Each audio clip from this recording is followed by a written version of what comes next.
আজকে আমি দুই ধরনের ভর্তার রেসিপি আপনাদের মাঝে শেয়ার করব। আসসালামু আলাইকুম, সবাই কেমন আছেন? এখানে আমি কাঁকরোলগুলো সিদ্ধ করে নিয়েছি। তো কাঁকরোলের ভর্তা আমাদের বাসায় সবাই পছন্দ করে, খেতেও ভালো লাগে।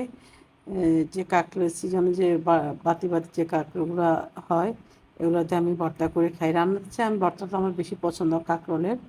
তো আমি সব সময় গরম ভাতের সময় এরকম ভর্তাটা করে নিই শুকনো মরিচ দিয়ে। এখন আমি সর্ষের তেল দিয়েছি, পেঁয়াজ দিয়েছি, লবণ। আসলে ভর্তাটা সবাই করতে পারে, জাস্ট আমি আমার ভিডিওটা আপনাদের মাঝে শেয়ার করছি।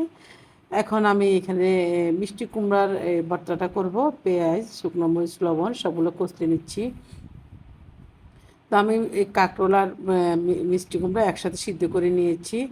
মিষ্টি কুমড়ার ভর্তাটা অনেক মজা, আপনারা বাসায় একবার হলো ট্রাই করবেন।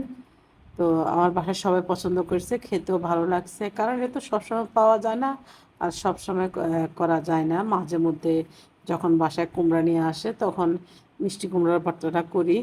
তো খেতে অনেক ভালো লাগে, খুব মজা হয়েছে গরম ভাতের সাথে। আপনারা বাসায় একবার হলো ট্রাই করবেন। তো আমার আজকের ভর্তাগুলো কেমন হলো সবাই একটু কমেন্ট বক্সে জানাবেন। খুব মজার একটা ভর্তা গরম ভাতের সাথে বানিয়ে নিলাম। তো আমার ভিডিওটি দেখার জন্য ধন্যবাদ সবাইকে।